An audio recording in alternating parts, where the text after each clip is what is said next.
हर रोज एक नई कहानी देखने के लिए चैनल को सब्सक्राइब करें और बेल आइकन दबाना ना भूलें। एक बार एक गांव में चुड़ैल का साया था, जहां वो चुड़ैल लोगों का खून पीती थी और वो खून की प्यासी थी। जो कोई भी उसके रास्ते पर से गुजरता तो वो एक दिन गुजर ही जाता। ऐसे ही एक दिन रमेश उसकी गर्लफ्रेंड टीना के साथ घूमकर रात को उस सुनसान रास्ते से घर आ रहा होता है। कुछ देर बाद रमेश और उसकी गर्लफ्रेंड की किसी बात पर लड़ाई हो जाती है और वो गुस्से में उसे छोड़कर चली जाती है। रमेश भी ऐट में उसके पास नहीं जाता और बोलता है, हर बार मैं ही मनाऊं, अपने आप आएगी, बहुत हो गया इसका ड्रामा, पता नहीं क्या समझती है खुद को। रमेश की गर्लफ्रेंड टीना रोती हुई अकेली निकल जाती है। तभी उसके पीछे चुड़ैल लग जाती है। चुड़ैल उसके कंधे पर पीछे से हाथ रखती है, लेकिन उसे लगता है कि रमेश आ गया और वो खुश होकर जैसे ही पीछे मुड़ती है, वैसे ही चुड़ैल हंसते हुए अपने भयानक रूप में उसे देखती है और उसे तुरंत ही मार कर खाकर उसका खून पी जाती है। जिसके बाद वो अब अपना अगला शिकार रमेश को बनाती है और उसकी गर्लफ्रेंड का रूप लेकर उसके पीछे जाकर गले से लग जाती है। रमेश को भी लगता है कि टीना आ गई। तभी रमेश बोलता है, मुझे पता था तुम जरूर आओगी, मुझे पता चल गया जान, तुम मुझसे कितना प्यार करती हो। जैसे ही रमेश भी चुड़ैल को अपनी गर्लफ्रेंड समझकर उसे गले लगाता है, तभी उसके सामने चुड़ैल अपने असली रूप में आ जाती है। तो रमेश घबरा जाता है और कांपते हुए बोलता है, कौन हो तुम? बताओ, मेरी टीना कहाँ है? मैं चुड़ैल हूँ। मैंने तुम्हारी टीना को तो मार दिया और मार कर उसका खून भी पी लिया, लेकिन अब मुझे और भी प्यास लगी है, इसलिए मैं तुम्हें भी मार दूंगी और तुम्हें मारकर तुम्हारा भी खून पी जाऊंगी और तुम्हें तुम्हारी टीना के पास भेज दूंगी। मुझे छोड़ दो, मैंने तुम्हारा क्या बिगाड़ा है? मेरी टीना को क्यों मार डाला? मुझे ज्यादा बातें पसंद नहीं है, रोना बंद कर, भेज रही हूँ तुझे तेरी टीना के पास। और इतना बोलते ही चुड़ैल रमेश को भी मार देती है और उसका खून पी जाती है। ऐसे ही रास्ते में चलती फिरती वो जगह जगह लोगों का शिकार करती और उनका खून पीकर अपनी प्यास बुझाती।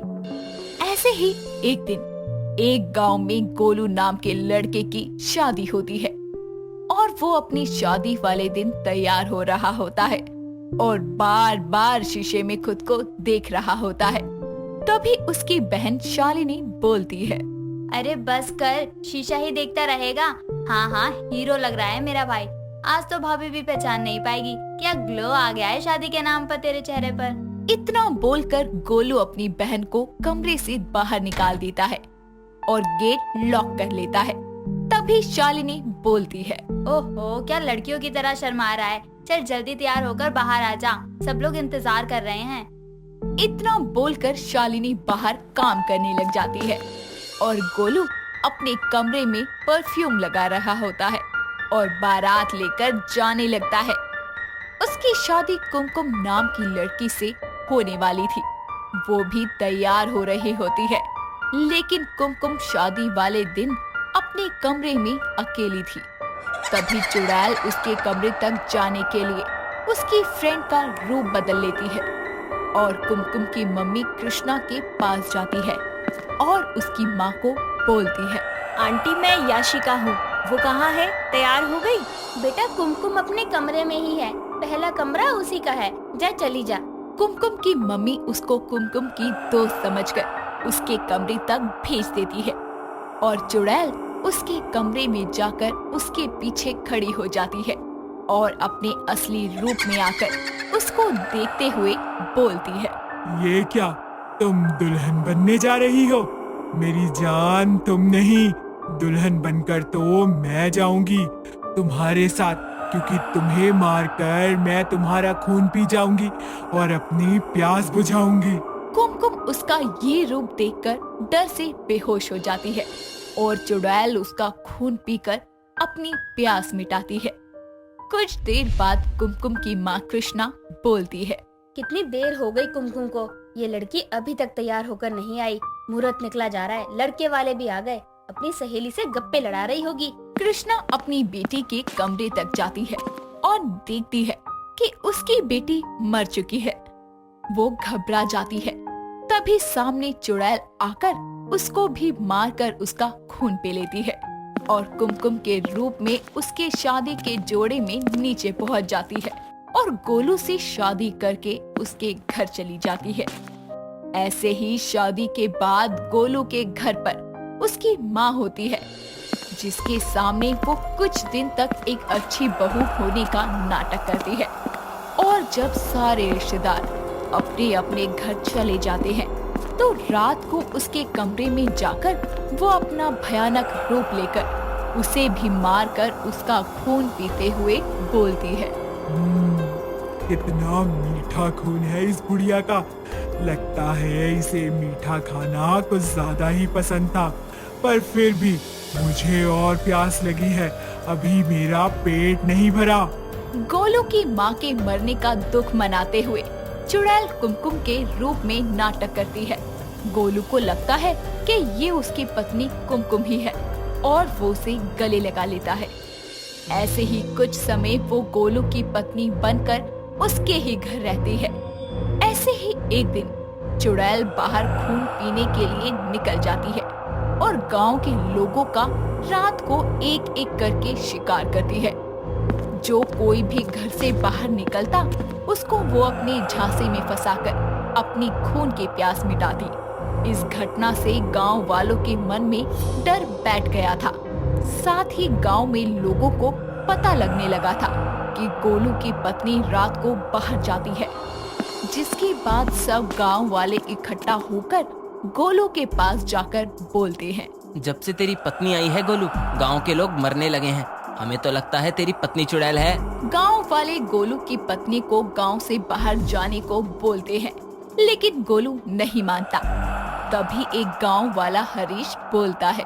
गोलू, तेरी माँ को भी तेरी पत्नी ने ही मारा होगा। तेरी शादी से पहले तो वो बिल्कुल बढ़िया थी, तेरी शादी के बाद ही कैसे मरी? निकाल दे, वरना तो हम तेरे घर में आग लगा देंगे, जिसमें तू भी मारा जाएगा।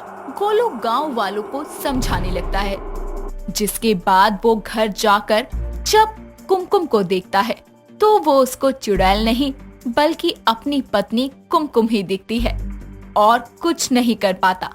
चुड़ैल को सब पता चल जाता है कि गांव वाले उसको निकालना चाहते हैं, इसीलिए रात होने पर वो गोलू के सामने अपने असली रूप में आकर उसे मार देती है। गांव वालों को पता चल जाता है कि गोलू मर चुका है और सबका शक उसकी पत्नी पर ही जाता है। गांव में तहलका मच जाता है। इतना डर के लोग रातों को निकलना बंद कर देते हैं और सुबह होते ही गोलू के घर में आग लगा देते हैं, जिस कारण चुड़ैल अपने असली रूप में घर से निकलती हुई बाहर आती है और गुस्से में बोलती है। ये तुमने अच्छा नहीं किया। तुमने मुझे चोट पहुंचाकर बहुत बड़ी गलती की है। इसकी सजा तुम गांव वालों को भुगतनी पड़ेगी। गांव का ही एक बाबा उस चुड़ैल को काबू करने के लिए उसके ऊपर गंगा जल का छिड़काव करता है और तभी वो चुड़ैल बोलती है।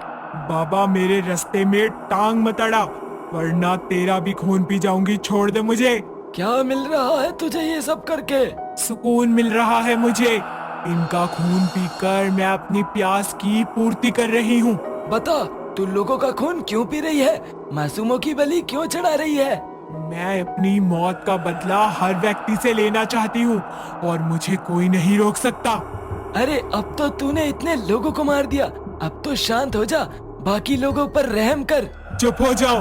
गुनहगार का साथ देने वाला भी उतना ही गुनहगार होता है। देखो, अब इन सब पर रहम करो। इनके बच्चे अनाथ हो रहे हैं, माँ बाप के लिए तरस रहे हैं। तुम इनको बख्श दो, हम तुम्हें मुक्ति जरूर दिलवाएंगे। बाबा की बात सुनकर चुड़ैल को तरस आता है और वो लोगों का खून पीना बंद कर देती है।